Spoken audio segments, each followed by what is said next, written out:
far back. You got everybody thinking I'm all bad. You know the truth. I was always holding you down. You down. Baby. What is this for this girl? What is love? What is love? You believe in it for two. Hey, what it do, man? This is your boy, North End Floyd, man. This is episode 225, man, of the Kickback podcast. And I have a legend in the building, man. A lot of y'all loved him when I post a picture. A lot of y'all was like the GOAT. Y'all call him all kind of good names. The GOAT, Uncle Greg. Y'all just calling him all kind of things, man. But I got him in the building. Introduce yourself, Greg. What's going on? Well, good to be with you, Floyd. I've never done a podcast. For real? I'm new to this, man. I tell you what, I've never done it before, but it's fun being at your place, and you got a nice setup here. I like this. Yeah? Hey, I appreciate you, man. I can't believe this is your first podcast, though. Isn't that crazy? Yeah. I've been interviewed, by radio. I remember one time we had a hurricane. It was actually Rita. And somebody from Australia called me up. They had on a radio. Wow. That was kind of cool, but never done a podcast. Australia? Yeah. What were they calling for him? They were just interested in they were actually, of course, Australia has hurricanes too. They just call them different names. They call them cyclones. Oh, really? Yeah. And he was just interested in what was going on down here and how we were handling the storm, because we were national news at that time back in Rita. Okay, yeah, cyclones. Our cyclone is just it's a tornado, right? Yeah, well, in the Midwest they call them that, but actually a cyclone technically is just a low pressure system. So oh, okay, it could all be right. A hurricane, a tornado, anything. You ever thought about like starting a podcast or anything like that? I'm so busy, Floyd. I don't have time to even sit down sometimes. Oh, yeah. But I tell you what, Facebook is. A lot of my time is occupied there. People that are on my page know I try to answer every question that's put out there. It takes a lot of time doing all that stuff. And then I have a farm operation. I grow plants. I'm on the radio in the morning on KLVI. I do consulting work. I mean, I'm a busy guy. What can I say? Yeah. You do a lot. That's what I'm saying. As far as like Facebook, you're pretty active on Facebook, or you just get on there when you need to? Very active. I post every day, several times a day.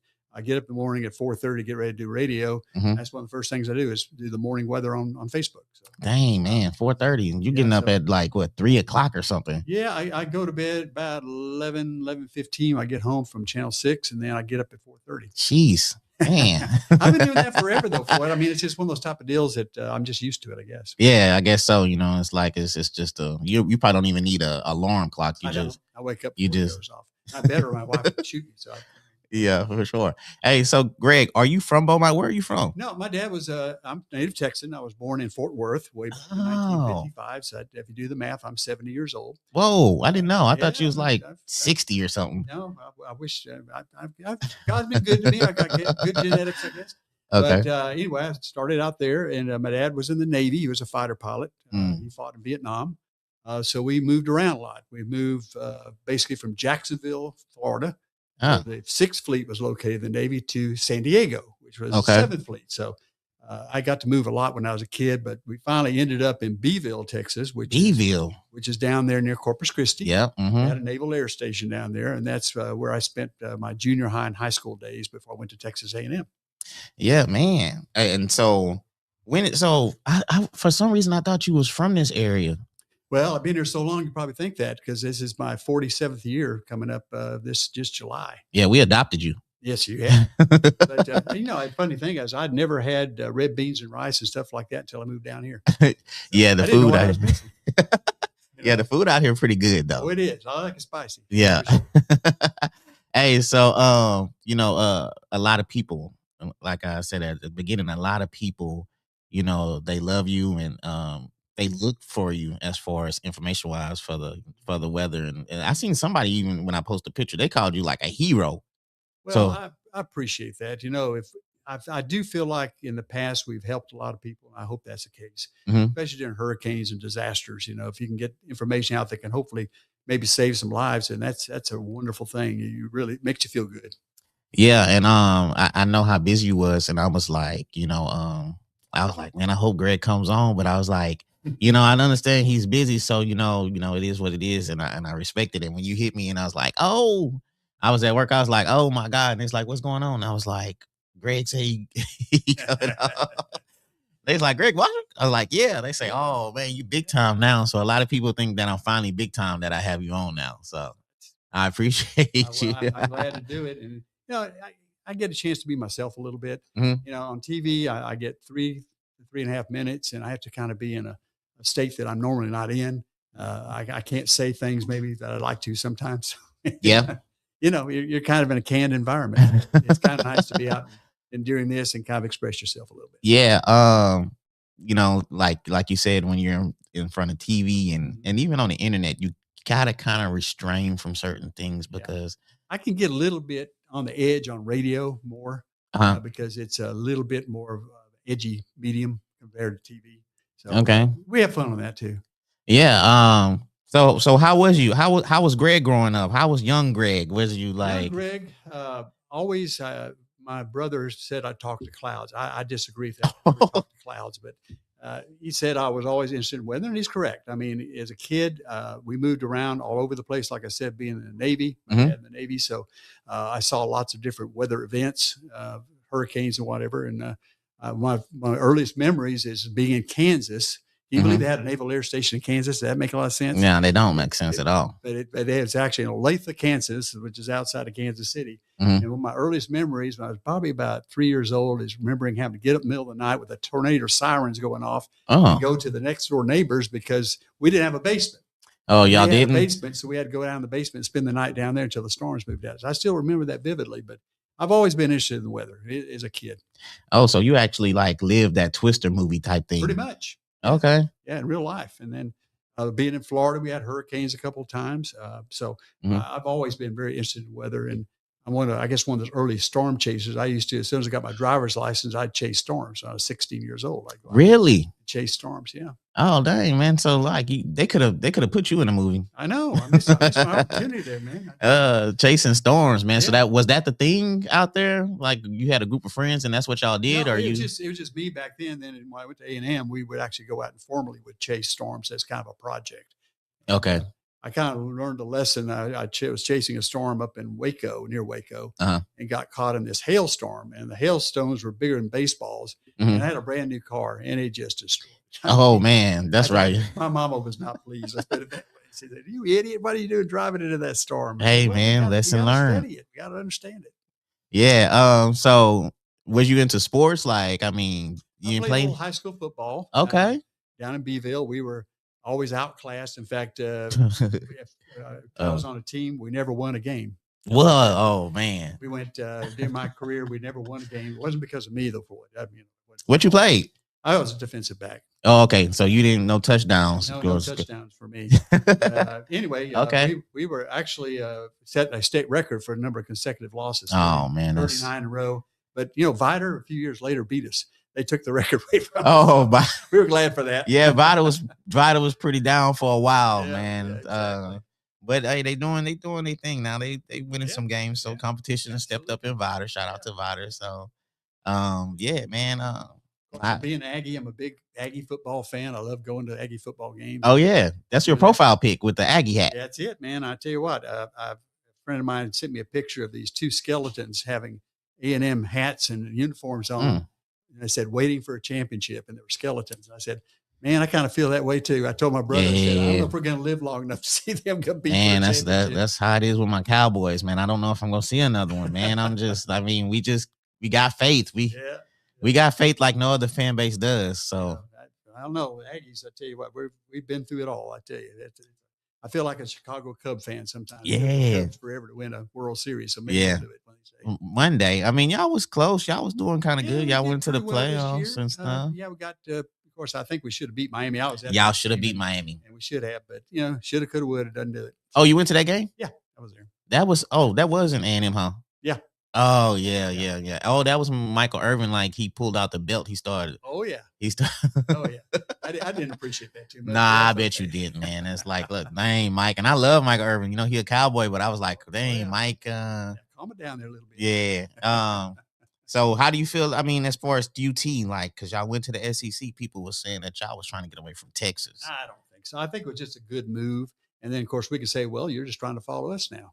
We cut the trail for you. Real. You come in behind us, even OU. They But, did. They did. That's you want to play with the best. I mean, there's between the Big Ten and the SEC, that's the best. Yeah. So you keep up with the sports a lot. Oh yeah, I'm a big football fan. Oh, okay. Who's the sports guy? Where you at over there? Mike Friedman. Oh yeah, he's been there for a while too. He's been there for a while, not as long as me, but he's been there probably about 25, maybe 30 years, something like that. Okay, so Mike Freeman, he close to you're the oldest there that been there for. Yeah, I'm the old man of the bunch now. You're the OG. I'll be 47 years this July. I've actually been in TV for 49 years in September. Okay. When I was at A&M, we actually had a student-run newscast Monday through Friday on PBS. And, that's where I got my experience and was able to get a job out of school. That's what you went to school for, as far as Texas A&M in meteorology, right? Okay. I thought you was going for like agriculture or something like that. Well, I did take some horticultural courses just for fun because I enjoyed growing plants even back then. And now I've kind of made a business out of that called Bostwick Farms. And I grow plants for some of the big box stores around here and some landscapers and stuff like that. Yeah. So what got you into gardening though? I always liked it. You always liked it? I've always liked to get my fingernails dirty. I mean, I've always loved digging. Yeah, just putting your hands in the dirt makes it feels a certain kind of way. I don't know if you're too young to remember this, but older people would. I don't know if any older people listen. Yeah, they do. My mom definitely be watching. So and you got the newspaper back in the day on Sundays. Yeah, it's called Parade Magazine. There was always an insert inside the big Sunday paper, and always on the back cover there was plants, and it was a company called the Michigan Bulb Company. Michigan Bulb. And then we were down in South Texas. And I could tell my grandma, I said, boy, those look good. It says they'll grow 10 feet in a year and all this bunch of malarkey. I said, let's go get those plants. And so these things are coming from Michigan down to South Texas. You think you're going to live in South Texas in that heat? Yeah. Of course they'd die. But I would always try to get them to grow and everything. And I had pretty good success at growing different things. And I've always enjoyed it. What's your favorite thing to grow? I do hibiscus a lot, the tropical, not the ones you see at the grocery store or whatever. These are the little fancy colors. Exotic hibiscus is what they're called. And I do a lot of tomato plants and vegetables and stuff like that. Yeah. Somebody posted a picture of a hibiscus they got from you. Yeah. I tried to grow a hibiscus and I think a little tricky. Yeah, it died. I don't know why it died. I forgot the reason why it died, but it was doing good for a long time. Yeah, they can get waterlogged and die, but also the winter, of course, can kill. A lot of people leave them outside and they forget about them. And I think that's what happened too. They freeze and they're tropical. They'll kill them. Yeah, I think that's what happened. I think the snowstorm, we had that snow. That'll do it for sure. That snow freeze out there and stuff. Because I'm not gonna lie, Greg, I didn't believe y'all when y'all said it was gonna snow that time. We didn't believe it ourselves. So I didn't cover nothing up there. Well, the idea of forecasting snow, you wait till it gets to about Liberty, but coming in for the West Indian states, it's going to snow. Yeah. I tell you, in the 40-something years I've been down here, I've seen it stop just 20 miles away and stop. Yeah. It's real hard to forecast. Yeah, because I think it was like 10:30 at night. I looked at my ring camera and I was like, I don't see no snow. I don't see any kind of participation or whatever, but... And then I woke up in the morning and it was like, dang, it's like a foot of snow. Coming down. Yeah. Yes, sir. I was like, wow. That was fun. I enjoyed that.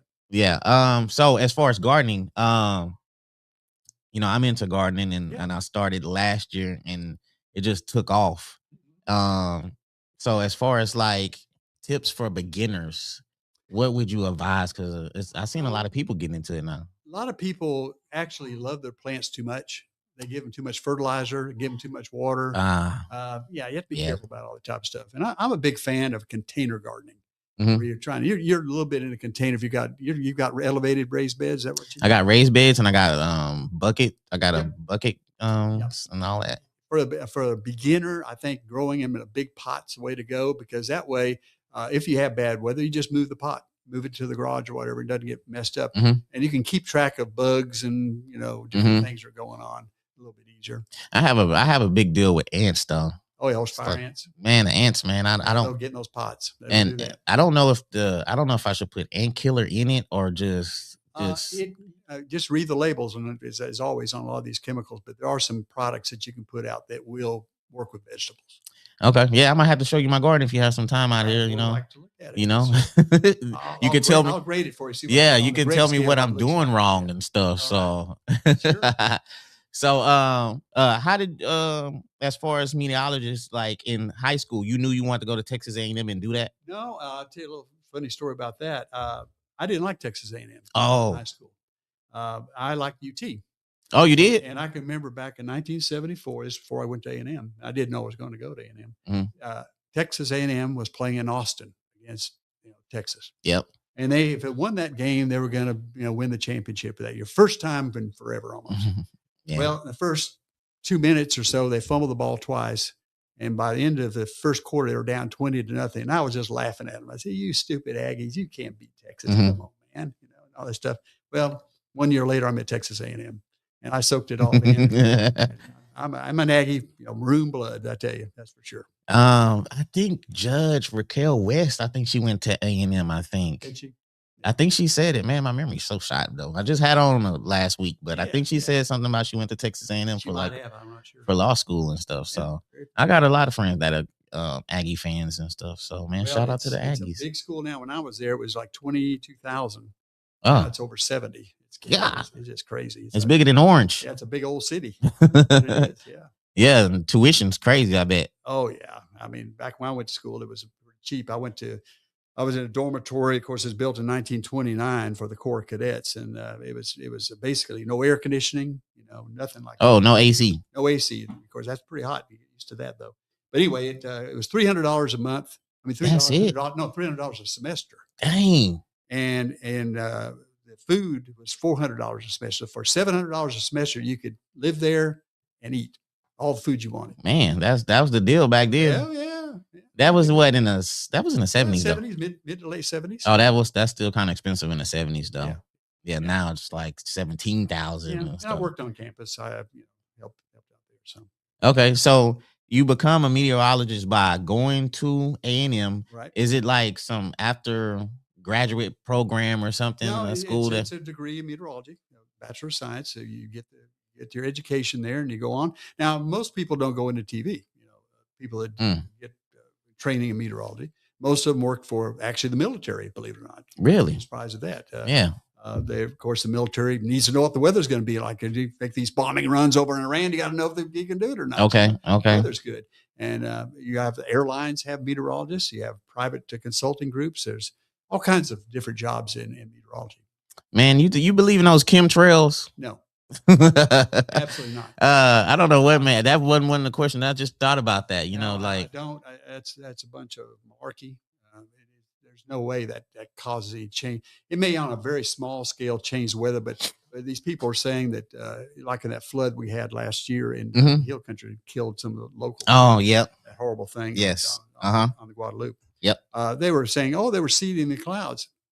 No, come on. Yeah. Please. Hey, you get on TikTok, you can go down a wormhole with that stuff that they're saying. Like, I mean, you'll get into some flat earth stuff and everything. Well, I wonder what these guys think about with Artemis going out there about that flat earth stuff. They don't believe it still.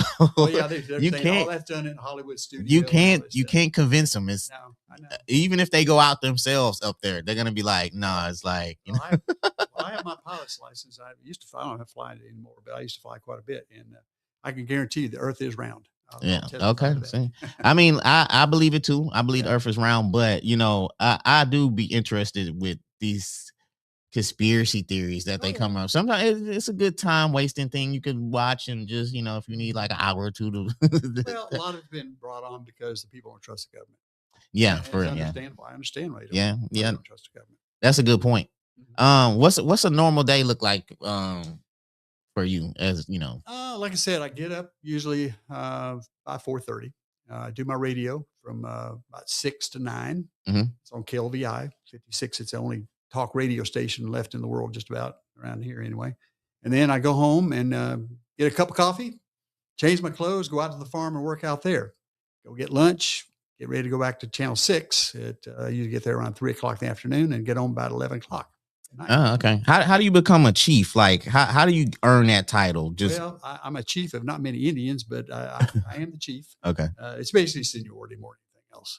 I've been there so long. And I've had a few people come through work with me. We haven't had a ton of other people. One was Bob French, who was here for years, and he's retired now. See, that's what's so crazy. Here I am, the chief, and people are younger than me, already retired. But yeah. Hey, everybody asked me that all the time. Said, "When are you going to retire?" And I said, "When I feel like it." Yeah, I mean, I don't feel like it yet. Yeah, that's what I'm saying. Like, I think my dad just recently retired, and he's like umping. He's doing all kind of things now. He's just, he just doesn't rest. Well, see, I wouldn't be lacking for things to do because I'd be doing more of the farm stuff if I retired from TV. But I still enjoy the TV. Yeah, one thing I learned about like growing plants. So wintertime I grew like collard greens and cabbage and mustard greens. And I'm just telling people like, yeah, I'll give you one. Yeah, I'll give you one. And yeah, I was promising a lot of people stuff. And when it came down to it, like, when I steamed the collard greens, it shrunk so much. Right. I was like, I can't give nobody nothing. Yeah, I know. And I was like, you got to grow a lot to be able to. In certain things. Yes. You get some people, though, grow too many tomatoes and stuff like that, and they're giving tomatoes to everybody in the neighborhood. Yeah. Because, they can produce quite a bit. And then now that I realize, and I think it's like, my parents is getting back at me, though, but I'll grow some stuff and I'll post a picture of my mom. Hey, I need that. So she's getting the stuff, like I'm growing stuff for her. It's like, I'm not even getting the chance to eat it or benefit from it. But see, the nice thing about growing it yourself, you know exactly how it was raised. You know what chemicals, if any chemicals are put on it, you know exactly. Yeah, exactly. And no guesswork. It tastes a little different too. Oh, it does. It tastes better. There's no question. Yeah, it's like, man, like I had some jalapenos and it tasted like totally different from like the store. Well, like tomatoes, most people don't realize this. Tomatoes you see in the grocery store. Have you ever noticed the tomatoes all look the same? Mm-hmm. They have the same color, appearance, and everything. If you grow your own tomatoes, you know that tomatoes aren't perfect. They'll have cracks in them and different things. Well, the ones that you get at the grocery store are picked green. And they take them in, they gas them with this gas called ethylene, and it turns them into a red tomato. Really? And they're all the same. See, I tried to grow some tomatoes, and I didn't take my time with them. Somebody gave it to me, and like I started like in the midst of the summertime. So, and I was fairly new, so I had so much stuff. As a beginning gardener, I had so much stuff. I was getting everything. Right. And the tomatoes, they just didn't do well. And I don't know if I just got them in the midst of it. I don't know if it was just too hot or what. The key you do on tomatoes, you have to plant them very early here. If it gets too hot, too quick, they won't do well. Okay. So what I try to do is get all my tomatoes in as far as production by Memorial Day. So in about 30 days, you should be done for your tomatoes. Yeah. A lot of people plant tomatoes now and it's too late, really. Yeah. And I think that's the thing. I kind of started late on a few things. But I thought about growing some different ones. It's some website I seen, this company, and they have all kind of different kind of tomatoes. I seen they have purple, blue. There's over 1,000. Well, not blue, but it's a lot. Those are called heirloom tomatoes, by the way. The ones that are different colors. Usually. Yeah. So tomatoes. Yeah. So like I said, like a lot of people getting into it, and where can they find your plants at? Oh, usually at Sutherland's. Yeah, Sutherland's. Shout out to Sutherland's. I have some stuff up there at Southern Nursery up at Silsbee. Mm-hmm. Oh, that's a nice nursery. I'll be hearing things about. Yeah, it's a good place up there. Yeah, that's nice plants. So what made you stick with this area for so long? Because every time we see somebody on the news, we see them for like a year or two, and then they gone. They've treated me well. I'll be honest. Okay, yeah, they've treated me very well. I basically, if I just show up to work, they're okay with that. Okay, they don't ride herd over me. Okay. They think I know what I'm doing. I do. I hope I can do my job. Think you do. So they leave me alone more or less. And I've had opportunities to go elsewhere. I remember this was way back when I first started, about 5 years into my career. A TV station in Omaha, Nebraska was interested in having me come up and do an interview with them for a job. Well, the day they called me, it was 10 below zero in Omaha, Nebraska. Yeah. And there I'm in Beaumont, Texas, 75 degrees. I think I'll stay in Beaumont. Yeah, 10 below. Yeah, that's crazy. No, I don't want any of that stuff. So, my family's down this way too. So why should I leave? Yeah, I know. Yeah, if you're here for a while, you might as well, And there's something about being, I hate to say it, a big fish in a little pond. I understand what you're saying. Yeah, if I go to some big market, of course, it's too late now in my career being 70, but if I'd gone to Dallas or Fort Worth or something like that, everybody's after your job. Oh, for real? You got to look over your back, man. There's somebody going to stick a knife in your back. Yeah, I've been seeing a lot of, I want to say they're young, but I see a lot of young cats on the news channel and stuff. And is Lamar partnering with Channel 6? Do they have like something going on? Not really partnering, but we do help them out. But we do get some of their students sometimes.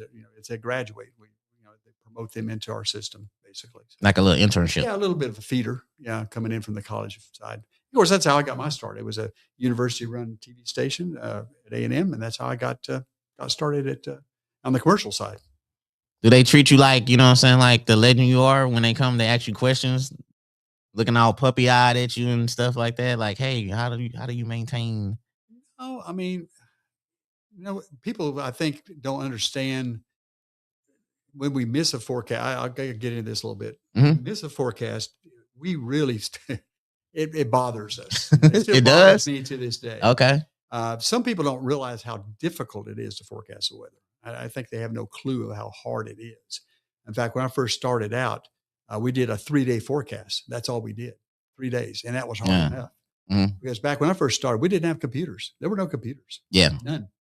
And in fact, how I did the weather is I stood in front of this map and had magnetic symbols and stuck them on the map and had a magic marker and drew stuff on there. That's how I did. A magic marker? Yep. And so how has the technology is it drastically different? Oh, especially in the last 5 years. It's 5 years. Yeah, it's really accelerated because back, like I said, when I first started, we had no computers. In Mhm. about 1983, we got our first really crude computers to work with. Mhm. And then it's been fairly rapid improvement since then. When the internet came Mhm. back in the mid 90s, it was when we first started getting into the internet. That's when things really accelerated pretty rapidly. Now, for example, I can use my computer at my office at my home, Mhm. access all my computers at Channel 6 and do my complete show from home, Oh. reproduce it if I want to. Have you ever did that? Because we can. I sometimes I'll work on my show at home. Oh, okay. So when I get in, it gives me more time to look at other stuff.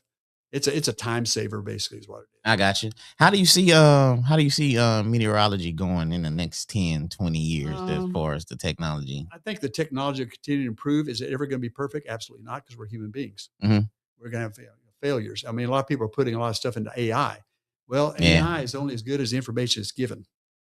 And quite honestly, all AI does is steal stuff, quite honestly. Yeah, for real. It does. And It doesn't- take away jobs and all kind of Yeah. stuff. So it's a rapidly changing thing. What we're going through in television, though, is kind of difficult because what do you think people are doing to get their weather? And I'll show you what they're doing. See that? Yeah, exactly. Right. They're getting all their information from the phone. So do you think a lot of younger people in particular watch news at 6:00? Yeah. I mean, how Yeah, does maybe. that affect y'all? It affects us a lot. When I first started out, we used to at 6:00. This is back in the mid '80s. We would get 60% of the audience at 6:00. Mhm. They had their TV sets on. 60% of them are watching us. That's pretty impressive. Yeah. Now it's down around 20%. Okay. Yeesh. And not because we're not doing a good job, we still do a pretty good job, I think. It's the fact that people are not going to sit and wait for a 6:00 newscast. If they want to see the news, they just get to the phone. Yeah. They want the weather, they get their phone. Yeah. Yeah, and that's how it is. Like information now, you just get it through the phone, and that's not just with the weather. It's just with everything now. It's just like it's just easier now. So our audience, and this is true of any TV station. It's not us. It's Channel 12. Any station you want to talk about, their audience is skewed very on the old side. Mhm. We got a vast majority of our viewers are over 50. A lot of them are over 60 and 70. So a little joke around the newsroom is that you check the Enterprise obituary to see what viewer died today. Yeah, my parents. I mean, blunt, but that's My parents stay watching the news. You go over there, the news is on. Yeah. So, but is anybody if you're 30 or younger, you watching the news? Probably not. Probably not. No. Just like ask young people how many people read the newspaper. Yeah, I don't even know if we get the newspaper. Exactly. See, so the problem is, how do you adapt? How do you in TV make money and continue to get the revenue to continue to do what you do if people aren't watching? Yeah, I mean, I remember like the newspaper. Like I would get the newspaper and just look at the sports section, see what team won and all that. Right. But now you don't it's like, now you walk by the stores and they're trying to offer you the newspaper. Right. They got people out there trying to sell it to you and stuff. So and of course, a lot of newspapers have gone out of business. So it's how well will it survive? I don't know. Yeah, it's basically what TV is doing is trying to get into more of the social media side, more of the digital side. But it's a tough road to hoe. You is being a meteorologist, is that a 24/7 job? Are you on call or? Oh yeah, absolutely. I've spent many days consecutive down there, especially during big weather events like hurricanes. We basically live there. One of the nice things about our new facility, we have a new TV station on Walden Road. We used to be on Interstate 10, but when they expanded the interstate, they said, hey, we're taking your property, eminent domain. You got to get out of here. So we were actually able to build a new facility on Walden Road, which is very nice. But one of the things they asked me, said, what would you like in the new TV station? I said, how about a shower? And they got us a shower. Oh, a shower? Yeah, because when you're yeah. living down there, man, you got to freshen up a little bit. Yes, especially when they have a hurricane, you have to stay, right? Oh yeah. Does your family get to stay with y'all since they got this new building and stuff? I get them out of town. Oh, you don't want to? No, is the building hurricane proof? Can you trust the building? Never been tested yet. I don't know. Yeah. Okay. All right. But it's we're smart in the fact that we don't send reporters out during the middle of the storm. We actually did that one time, which was a stupid mistake. Yeah. And you don't want to. Here we are on TV, and we're saying, everybody stay indoors. Don't go outside. And then we're sending reporters out in the middle of a storm. That's crazy. Yeah. So we stopped doing that. But they do that on the Weather Channel. They always sending those guys out there and stand in the hurricane weather. And mark my word, one of these days, somebody's going to get killed on TV too. Yeah, that wind, piece of debris, especially at night when you can't see stuff. Yeah, and then they be all by the water, standing in the water and everything. I'm like, do they have to do this to keep their job? Or are they making them do that? Some of them actually volunteer for that stuff. They want the ratings. Yeah. They're willing to do whatever it is. I don't know if you remember this guy who was a former anchor for CBS after Walter Cronkite, Dan Rather. Dan Rather, yeah. That's where he got his start, was Hurricane Carla in 1961 in Galveston. He was doing some reports from there for CBS. And Walter Cronkite, the big guy back in those days, saw him on TV, said, I like that guy. I want him. Yeah. So he started his career from that. Oh, okay. That was a pretty bad hurricane. Oh, yeah. Carla was bad in 61. Yeah. So how's the hurricane season looking this year? I tell you, Floyd, numbers don't mean anything to me, and they shouldn't as a meteorologist. Everybody says, well, we're going to have 20 storms this year. We're going to have 10 storms. I don't care. It's how many storms are in your area. Mm-hmm. If I have, like last season, a good example, we had a pretty bad season particularly for the Caribbean, but we didn't have one threat, not one. No, we didn't. If they're not hitting you, it's kind of like a deal. I feel sorry for those people, but I really, I'm thankful we didn't have the storm here. Yeah, was like Harvey, was that the worst you seen as far as Harvey was a hurricane, wasn't it? Well, not here. It was a tropical storm, but when it hit, down toward Corpus Christi and Rockport, it was a bad hurricane. Yeah. By the time it got here, it was just a big, massive rainstorm. But probably as far as wind goes, Ike was probably one of the worst, and Rita, both of those. Rita was 05 and 08 was Ike. Oh yeah, we had back to back. I forgot about Ike, man. Well, we had Umberto squeezed between. Nobody remembers that. That was 07. Yeah, I think I remember Alberto. Yeah. Somebody said something about El Nino, super El Nino. Yeah, that's always it. That's in the news right now. El Nino is just a change in the ocean pattern in the Pacific. Okay, you might say, well, why do I care about what's going on in the Pacific? Because it changes the atmospheric circulation. Mm-hmm. So what happens in El Nino? The waters off Mexico, off California, warm a whole lot, and causes the whole weather pattern over us to change, and as well as the rest of the United States too. Mm-hmm. But when you have an El Nino, normally what you have is more rainfall, like in the winter, and much fewer hurricanes in the Gulf or the Caribbean. Oh, okay. It can be a good thing. However, the caveat there is, in 1992, we had a big El Nino, and guess what? Hurricane Andrew comes along. I remember Hurricane Andrew too. Golly. And it didn't form until late August. It's the first storm of the year, way in late August, which is unusual. All it takes is that one. Yeah. One storm hits you, it's a bad year. Yeah, I remember Hurricane Andrew because we had a big tree in the back and it knocked the tree down. Yeah. And the roots came up and water filled it up. And I remember my dad, stay away from right there. Exactly. So people think like your job is just pointing at the screen. What's something that they completely misunderstand about your job? I would say how much work we put into it.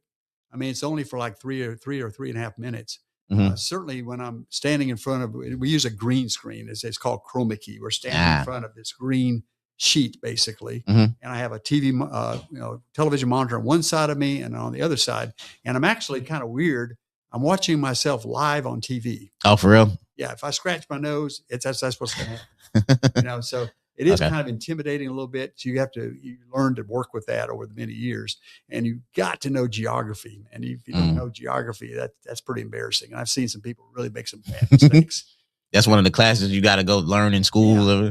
Well, as a kid, we traveled so much, moving so much. I was Mr. Rand McNally. You probably say, what's Rand McNally? That's those atlases he used to have back in the day. Yeah. They have the maps in them and everything. Yep. Like, who uses maps anymore? No. On your phone or on your. I got a few maps up in here too. Yeah, I mean, it's like a little anyway, nonfiction. You got to know those things. You can be kind of embarrassed, but in fact, another thing is kind of people don't understand about my job is I do not read a teleprompter. I don't have a script. Mm-hmm. I'm up there for 3.5 or 4 minutes, just talking like I'm talking to you.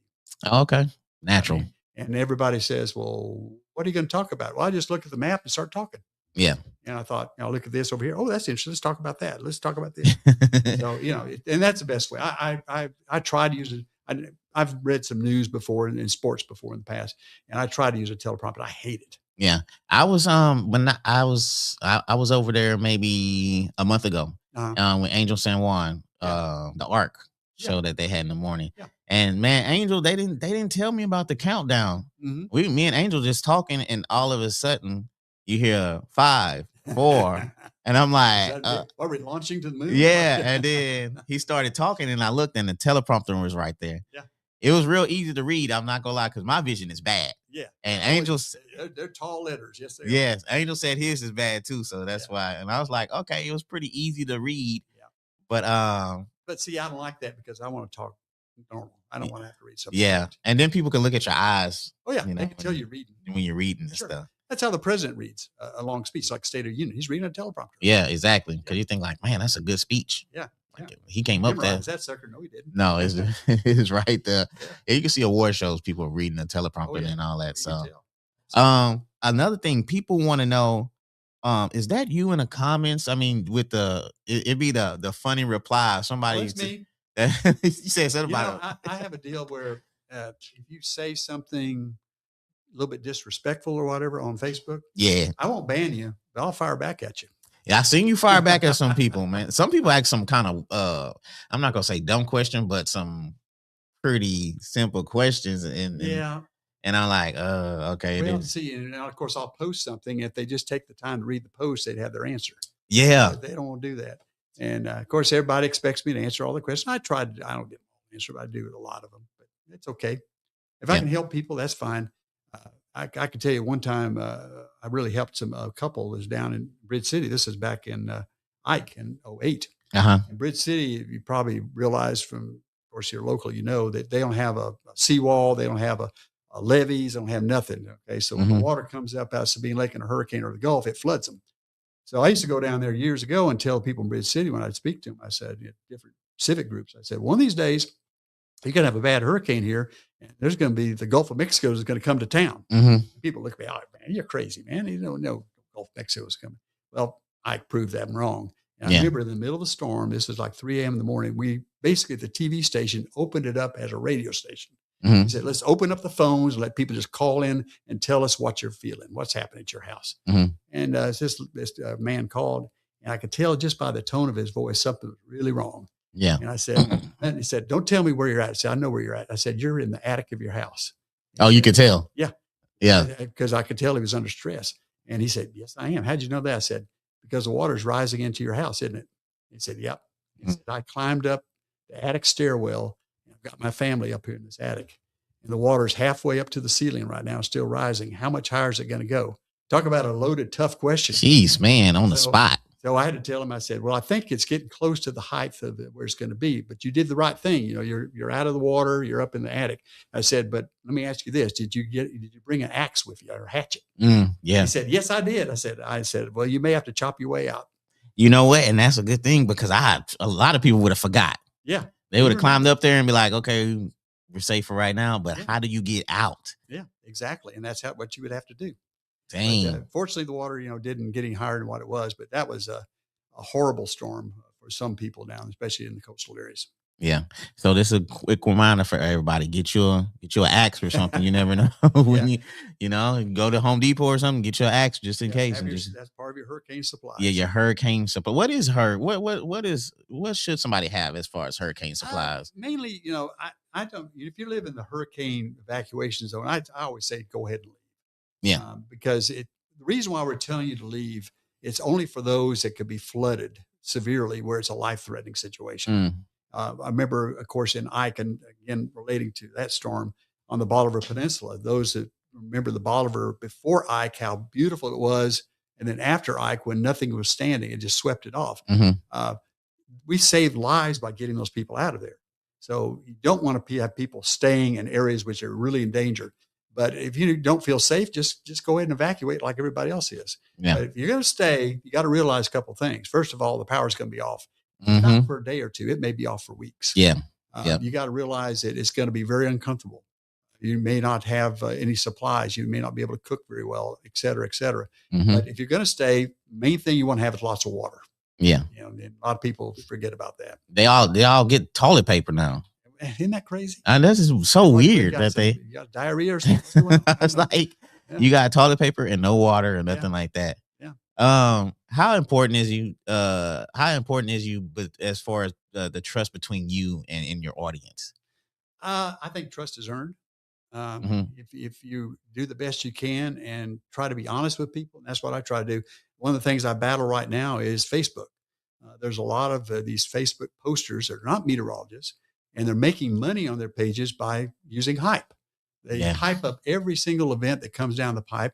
They'll show graphics. Some of our computer models do go out to 16 days, but they're almost worthless.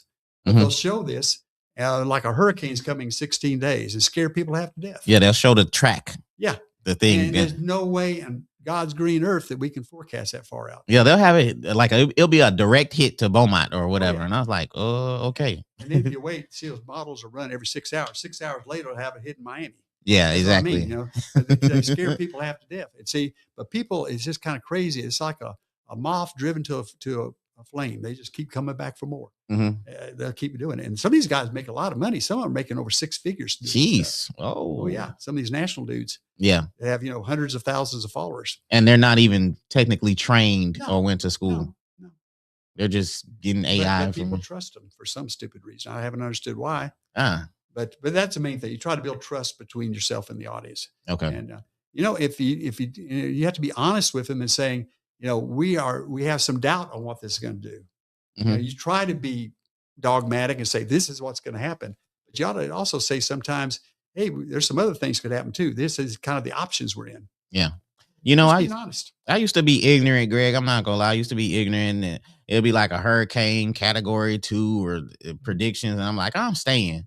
And then I forgot what hurricane was it. What did you say? Rita was in 2000. Rita was 05 and Ike was 08, and maybe one of those. I think it was Ike, and I stayed, and I remember the street that I lived on. A tree fell over on one side, and a tree fell over on the other side. Yeah, and I had to build like a little pallet in the ditch for my car to go through the ditch to go around the tree, and I was like, never again. And like you said, we didn't have any water. No. We didn't have no power. We had a barbecue pit, me and the neighbor. And so we ate okay that night. But after that, I was like, I got to get out of here. I'm not doing this ever again. Sure. How unpleasant. You may remember this at Rita. It hit on a Friday night. By Saturday morning, the storm was over. It was kind of cloudy on Saturday. The next day on Sunday, it was 102 degrees here. There's no air conditioning. That's crazy. We actually had some people die from heat stroke from that. Yeah, that's survived crazy. The hurricane, but died from the aftermath. Yeah. Now Harvey, did you face some backlash, or was that? I think a lot of people were getting blamed because of. Well, here's the deal: you can't really forecast the record-breaking events. We knew we were going to get a lot of rain, but nobody. And I've heard some people say, "Well, I heard somebody forecast that." I like to find out the real forecast, because there's nobody with any sense of science would forecast 60 inches of rain. That's impossible. Yeah. It kind of just stayed still, right? It stayed over us. Yeah. And that's what the trouble was. It refused to move. It went on for 3 days. And if you have a storm for 3 days with the type of rains we get here, you can get 60 inches of rain. Yeah. That's a year's worth of rain. That's a lot. That's a year's worth of rain in 3 days. Yeah. I think everything now, it seemed like this whole area is a flood zone. Well, every time you put in a new subdivision, you put in roads, you're making the flooding worse. Yeah, and I think Beaumont, the city council or the governor, the mall area, they're going to build like 200 homes or something like that. Northwest Parkway. Yeah, Northwest Parkway, and somebody was like, "They have the infrastructure to handle that."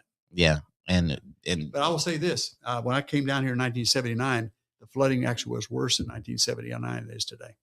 Yeah, they're building like retention ponds. I guess does that help? I mean, I laughed at it at first, but it does work. Yeah, and we got one down the street from my neighborhood. It's the soccer fields. Yes, and it fills up with water and then goes away. It does. It fills up all the time when and that's what it's supposed to do. Yeah. Now this road can get a little dicey though. They might have to work on the road, but they do have the retention pond right there. But they're always working on it, making new efforts to improve. Will it ever stop all the flooding? No. There's always going to be flooding down here simply because we're just too flat. Yeah, and that's what I'm saying. Like, as far as like somebody was like, oh, "That's a flood zone," I'm like, well, I mean, before Harvey, I think people wouldn't think certain places was a flood zone. Right. So that's why you have flood insurance, or you should get it. I mean, I don't like having to pay that premium. You know, I first started getting flood insurance; it was $200 a year. Yeah, now it's over $1,000. Yeah, it's flood insurance, windstorm, all that kind of stuff. That's one of the big issues we face too, is as a community down here, as far as real estate goes. The cost of insurance is going crazy. Yes, it's out of control. Yeah, I think they was talking about it on the news, how the cost is going up and stuff. So in fact, it's funny. I work with an independent insurance company, and every year I get a new company. Yeah, because I'm going to go with the lowest rate. Whoever's going to offer me the lowest, exactly. That's what I go with, Yeah, and we're at that predicament now. I think in May we have to see about getting some new home insurance. So we're going with that. Whoever has the best price. That's it. Name does not matter. So, what's more stressful, being right and people ignoring you, or being wrong and everybody just try to get on you? Well, being wrong is never good. I mean, and it's not from like a trying. I mean, like I said, things happen and things change, and you miss the forecast. It's going to happen. I always tell people, I missed that forecast. Guess what? I'm going to miss some more in the future. Yeah. That's just the nature of the beast. And I always tell people, if you're sensitive and you don't like criticism, don't get into this job, because you have to have the hide of a rhinoceros. Yeah. And you have to have a thick hide. Yeah. Cause people be like, it's supposed to be 90% out there. I'm going to do that. And it don't rain. They'll be like, that's why you can't trust the weather. Well, and see, I've kind of changed. I was one of the first to start this, like 50 years ago, basically. I started using, instead of the chance of rain is like 50%, the coverage of rain is 50%. So there's a big difference, because if I go on the air and say there's a 50% chance of rain, well, if it doesn't rain, say, well, that's okay. Yeah. But if I say there's a 50% coverage of rain as a meteorologist, as myself, it better rain somewhere that day, or it's a bad forecast. Yeah. Because I'm saying half the area is going to get rain. And they don't pay attention to that. No. But I think the Razzle of the Year, after saying it for 40 or 50 years, people understand that a little bit better, because it does make sense. If you look at a radar, and everybody has radar on their phones and everything else, you'll notice that the showers are all over the place. Okay. Yeah. So at the end of the day, I can look at that radar in a loop and say, okay, how much of the area got rain today? 60%. Okay. If I had a forecast of 60% coverage, that's a good forecast. But guess what happens? So for those people that in that 40% didn't get rain, say, where's my rain? That's the people that's complaining right there. Yeah, that's the ones that are complaining. Yeah. So you think are y'all more accurate now than you was 10, 20 years ago? Absolutely. Okay. No question. Yep. Absolutely. Back in the day, like I said, when I first started, we didn't do more than a 3-day forecast. You know why? Because we couldn't go beyond 3 days. Yeah. Now we can go out to 7. Now I don't like 7. I'll say that much. I'd rather stay within 5. I feel pretty good at 5, but 7 is tough. But I've actually seen some of my compadres in the industry have gone out to 14 days. Now that's really stupid. Oh man, they trying to push the envelope. Let's get out your Ouija board and stuff like that. That's crazy. Who do y'all collaborate with as far as to get the weather accurate? Is it like somebody in Austin or something like that you're working with, or it's just y'all independently just doing it? We have our own data. We actually have our own weather network here. We put in all these weather stations all over the countryside, but we also get all the data that anybody else gets. Okay. And so it's a kind of a job as a scientist. You go and look at this data and come up with forecasts. Everybody has the same data, but it's interesting. You may come out with a whole different forecast with 2 different people. Is that with hurricanes too? Yeah. Oh, okay. Hurricanes too. Okay. I don't know if we all try to stay pretty close to the same thing, but I am not going to scare people unnecessarily. If I see a storm that's going to pass east of us, which is always the best thing, if you're going to have a hurricane come close, nothing against our friends in Louisiana, but you haven't hit them because we're on the weak side that way. Yeah. If I see a hurricane's not going to really impact us too much, I'll say it. Yeah. I said, you may hear it elsewhere. This thing's coming here. I don't think it is. Yeah. Have you ever got your own day? Has the city ever gave you your own day yet? Greg Bostwick Day? Oh, they named me. They did I was named Citizen of the Year a few years ago. Citizen of the Year. Dang, I didn't know. Nature's River Festival. Oh, okay, okay. The Nature's River Festival. A nice award a few years ago from up at Woodville, the Dogwood Festival, Mr. East Texas. I mean, it's cool. Okay. I mean, it's coming. It's nice to be recognized. I'm gonna have to talk to the mayor. We got to get you like a key to the city or something, man. We gotta start celebrating our legends, man. Yeah. So it's interesting if you talk about longevity. I think the Guinness World Record for the tenure of a meteorologist at a TV station is a little over 50 years. 50 years in a few months. You shooting for 50? I'm going to go for it. Yeah. God willing, God's got the final call on that. But I mean, I would like to. Okay. Hey, man. I'm at 47 now. What's another 3 years, huh? Yeah, man. I think people will be sad. Like the day you retire, I think it's going to be a sad day in Southeast Texas. But see, the thing is now with the internet, I can continue to provide information via Facebook or other Twitter or Instagram, whatever. You could have your own podcast. Absolutely. You can have your own weather podcast and you could talk weather and gardening. Yeah. I think Aaron Barnhill, who we was talking about, I think I seen him on a garden podcast. He's into gardening too. Oh yeah. Yeah. He's talked to me some. Oh, you gave him some tips? Yeah. Okay. Yeah. Cause I think he got a lemon tree. I just recently got a lemon tree and he was telling me about it. So I think that completed the thing for me as a lemon tree. I told my wife I'm not buying any more things related to gardening because it can start adding up. Yeah. Oh, it can. It get pretty expensive. I'll tell you a story about one of my favorite moments, and it's got a sad and a good side to it. Well, back when I started back in 1979, it was probably about 1984, 85. There's this kid that went to Port Neches High School. I think he was a junior at that time. His name was Dean. I can't remember his last name. That's not really important. But he would call me all the time. And at times it was a little bit annoying. I mean, he would call right in the middle of a big storm. And back then I'm doing all this stuff and the phone rings. That's back when we had phones ringing in the office and that kind of stuff. And I'd pick up the phone and he'd ask me questions about what we can expect. And call every day, when there's storms going on. And I was always, and I fought this sometimes. I mean, we don't have time for you. I never told him that. I said, I don't have time for you. Things to do. Yeah. I was always nice and polite to him and answered his questions and everything. And I had people in the newsroom that were just really mean to people. People would call and they'd hang up on them and scream and yell at them and stuff. Never did that with Dean. I was very nice to him. Well, one day his parents called me and they told me and said, we just want to tell you our son was killed today. Dang. And he got in an automobile accident, 365 head-on collision with another vehicle. And that was his goal. He wanted to be a meteorologist. Yeah. And I looked back at that and I said, Greg, I'm so thankful to myself, actually, that I wasn't unkind to him. I took the time to talk to him. And I went to his funeral and everything. But a couple of years later, I was walking Parkdale Mall and his parents came up to me. And I'd never met him before. And they stopped me and said, we just want to thank you again, how nice you were to our son. Yeah. That's all you need. Yeah. In life, if you can touch people like that, you've had a good life. Yeah. You always get recognized. Is it hard for you? You're almost like a celebrity. Well, my wife and I don't eat in Beaumont very often. Yeah. Because we've had people just pull up a chair and sit down. Oh, man. Come on, y'all. Kidding. Come on, Beaumont. I'm not kidding, man. Jeez. So we got times when we go to eat, since I live on the west side of the county, a lot of times we'll go to Baytown. Okay. Even there, people recognize it. And I've been skiing in Colorado. People see me on the ski lift and everything else, Yeah. So that's just part of the game. Yeah, and that's what I'm saying. Because you're so easily recognizable now. I mean, yo, it's Greg Bostwick over there. Yeah. So exactly. You taking pictures and autographs? Yeah, I don't mind doing that. Okay. A few years ago, we used to do the newscast during the fair when it was at the Harvest Club out there, the old fairgrounds. Yeah. And we do our newscasts out there. And one guy, they came up with a brilliant idea of doing baseball cards. They had us as baseball cards, pictures of each one of us and our stats and all this stuff. It's pretty funny. I've actually had people say they were going through their stuff. Hey, look what I found. I found your old baseball. Oh, you got a baseball card? Yeah. Back way in the day. So, cool. Dang, man, you can sell that. Yeah. You still got it? Yeah, I've got some. You betcha. Okay. Yeah. Now I know you busy. What are you doing after this? Do you have to do 9 o'clock? Yeah, we do Fox on Fox 4. We do a newscast from 9 to 10. Then at 10 o'clock, we do the Channel 6. Okay. And by the way, everybody always asks me, so you guys don't do that live, do you? I say, oh, yes, we do.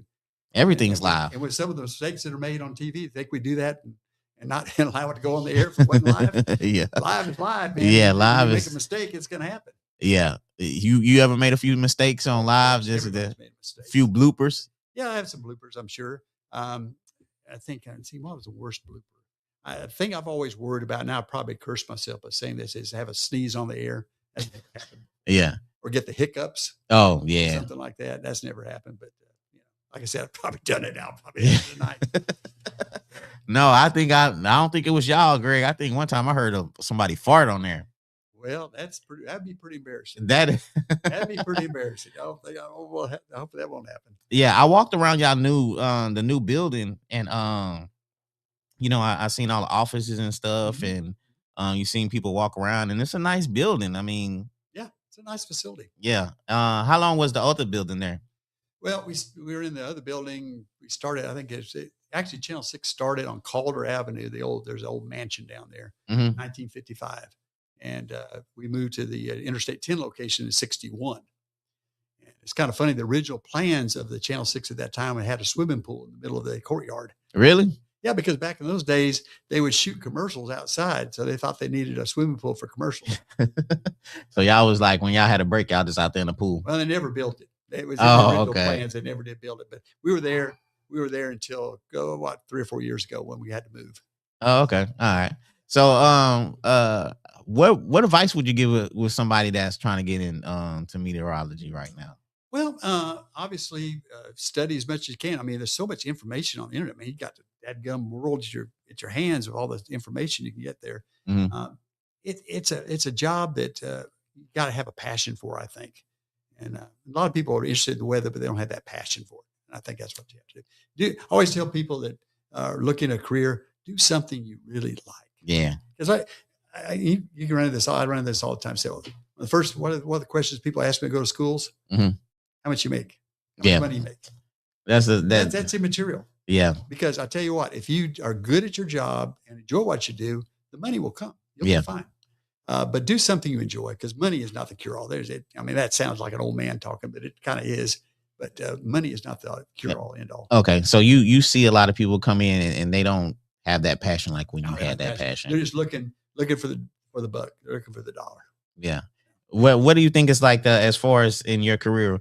Like if they're coming in, where are they trying to go? Like what's the big leads to them? Not saying that you're not in the big leads, but some people might want to go to CNN or something. I don't know. Of course, Fox Weather's real big. Fox Weather. Weather Channel's big. Yeah. A lot of people want to go to the big TV markets like Houston or Dallas or Chicago, whatever it may be. Yeah. Oh, okay. All right. I mean, we're so close to Houston that, I mean, you're practically kind of predicting their weather. I do. In fact, I have a lot of people who are on my page from Houston. Yeah. Because quite honestly, I will answer questions that the Houston guys won't answer.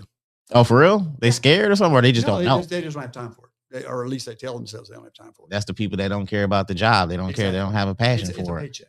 I think that's why a lot of people gravitate towards you, because they can tell that you care and you're really passionate about what you do. Well, I am. I mean, that's the one thing God's blessed me with is the talent to communicate. And I tell you what, as a high school kid, I was one of the biggest introverts you probably ever run across. Oh yeah, and it's amazing how you can be changed over time. I was very shy. Very shy. I still call myself an introvert too, for real. So it's amazing how you can overcome that. Yeah, I know. Sometimes you got to. You just. Yeah. I've been to high school reunions, and everybody can't believe what I do now. They're like, man, Greg, Greg do that, right? Man, you're a legend now. Yeah. So, your high school reunion, that's in Beeville. Yeah. Yeah. Oh, they winning now, or are they still? Oh, they're actually pretty decent. Okay, not as bad as it used to be. They stepped it. Exactly. Hey, last question before we get out of here, because I know you're busy. What's one message you want to leave to the community that's been supporting you for the years? Appreciation for what you've done to me. I mean, I don't deserve all of the attention I get. I just do my job. I do it the best I can, and if I've helped people out, that's all I need. That's my reward. Yeah, man, I appreciate you just taking some time out, sliding through, jumping on your first podcast. Well, I tell you what, it was fun. I enjoyed it. I try to have to do it again. I tell people it's cool. It's a cool experience. Like I really want to kind of switch it up and sit on the chair, sit on the so back. You can be interrogated. Yeah, I could put you up here and I could sit back there. That'd be pretty good. All right, but I thank you for coming on, and I thank everybody that's been listening and commenting. We couldn't get to everybody's comments in the chat. It was a lot of people asking some questions, so unfortunately we couldn't get to them. But maybe if you have some time tomorrow or tonight, Greg, you can go through the comments and I'll probably be glad to. answer and stuff. But yeah, I appreciate you for coming on though. Thank you. Anytime. All right. So anyway, y'all can listen to this again. It's on YouTube and also it's on Spotify, iHeartRadio, Apple Podcasts. Anything that has a podcast that's related to it, I am on there. All you got to do is just type in the Kickback Podcast, and we're on there, man. And like I said, I appreciate Greg for coming on. You're welcome. And y'all have a great weekend, man. Y'all be safe out there. Y'all be blessed. And we'll do this again next week. So y'all be blessed out there. We gone.